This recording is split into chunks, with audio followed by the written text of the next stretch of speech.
And whatever this developing tropical system does could bring impacts to the area by the end of the week. So where's it at right now? Well, it's way on down here in the Caribbean. In fact, it's about 260 miles south of Jamaica at this hour. It is trying to come together. Hurricane hunters are about to fly into it and see exactly what the structure looks like. It will probably get a name at some point today. There's Jamaica. There's the Cayman Islands. You can see they're strengthening fairly quickly between today and tomorrow, maybe getting close to a hurricane as we head into Tuesday afternoon near the Cayman Islands, and then it nears Cuba by Wednesday into Wednesday afternoon, likely as a hurricane.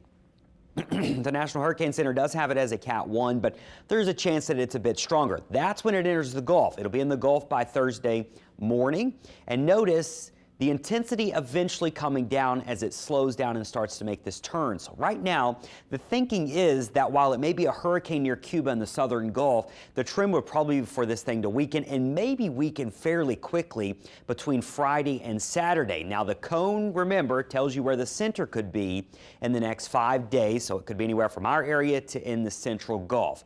A big difference, but that is the uncertainty on exactly where the center could be. So why is it going to weaken?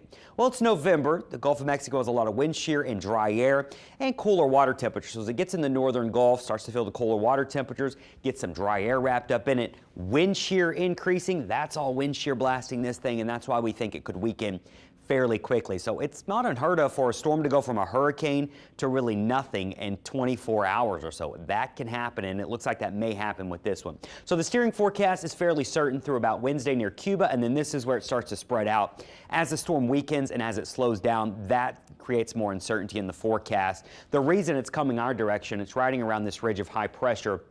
But as it begins to weaken there, that's when you start to see the bigger shifts in your models and things. So right now our concern level overall is low. I'm not getting worked up about this. Now, if it was August or September or October, my concern level would probably be a bit higher, but most trends are for this thing to weaken. Now, check back daily. There is uncertainty in the forecast, just as the storm is in its formative stages right now.